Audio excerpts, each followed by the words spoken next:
กอบสังเลเปียวเนื้อนาการกอบสังเลมีดังมนเสลยเนื้อนาการเฮาคลา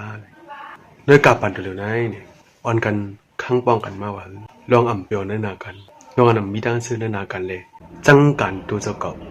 คนเจอพักกันตัวเจ้าเก่าเลยคนเจอไล่จากการเจ้าเก่าเฮ็ดอยู่นั่นเนี่ยมีมาตั้งตั้งหลายกอบสังเลลองนั้นเนี่ยเจอว่าเฮาขาก็เหลวกวยเจอว่าคนเมืองเฮากวยในเมือง USA อันห้องว่าอเมริกานั้นเนี่ยคิดไว้ลองค้นคว้าอันหนึ่งเนื้อนั้นเนี่ยคนเจฮักการเจ้าเก่าจังการเจ้าเก่าอยู่นั้นเนี่ยมีไว้3 บน 2 บนในเขาได้ว่าใน1 ปากในคน60 ปายในไล่ใส่การเจ้าเก่าในเขาเพราะก็สังการเจ้าเก่าเลยวันตาดีเลี้ยงรายการเจ้าเก่าอยู่อันนั้นใจละลีลาคาเป็นลองค้นคว้าสีเฮ็ดไว้เขาลองตั้งอันในเฮ็ดลองค้นคว้าสีหันมาเขากวนเจือนจังจัดปานตัวเจ้าเก่าเลยสั่งตัวเจ้าเก่านั้นซ้ำในคนเหตุการณ์ตั้งลำตั้งนั้นมีไว้15%ให้เขาตัวเจ้าเก่าก็สั่งการงานเจ้าเก่าก็สั่งกอบสังเลยเฮาขาพักการงานตัวเจ้าเก่ากอบสังเลยเฮาขาสั่นจังการงานตัวเจ้าเก่าลาเลยเพราะว่าเฮาขามาเดเพนด้วยเนี่ยกว่าหันแม่นอันเลยเนี่ยก็เพราะว่าการงานเฮาเลยตั้งสัตว์ปานอันเฮาขาใครอยู่นั่นมันแม่นกันนั่นเขาการงานอันเฮาขา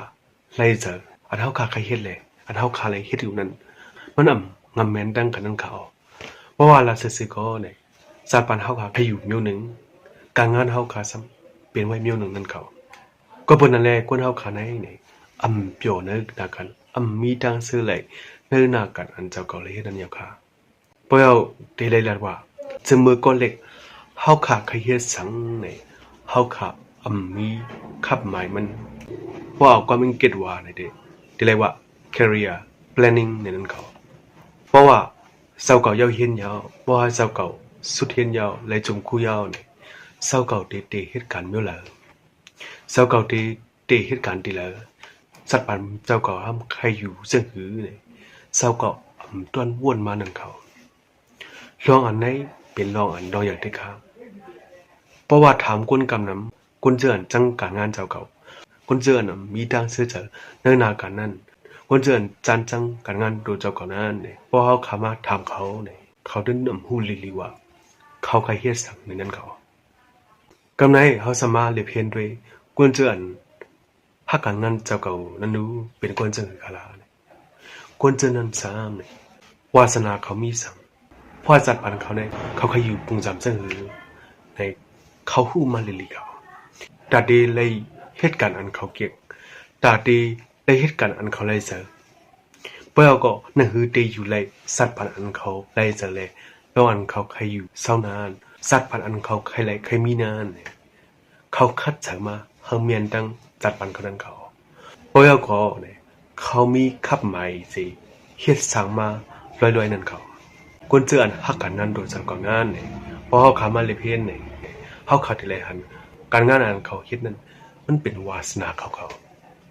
เพราะก็เป็นสัตว์ปานอันเขาได้เสเลยสัตว์ปานอันเขาใครอยู่นั่นเขาก็บอกว่ามันเป็นวาสนาอันเขาเลยเจอมันเป็นสัตว์ปานอันเขาเลยเจอเลยเนี่ยเขาเลยเหตุการณ์อยู่สิท่าก็เขาถึงนำม้วนว่าเขาเลยเหตุการณ์เลยเขาส่งไปเปียวเจอเนอะมีดังซื้อเลยเนอะการงานเขานั้นเดียวค่ะคนเจอไหนในพ่อจัดปันคนเฮาขาในมีกำเอกไว้เขาก็เบิ่นนั่นแหละเนี่ย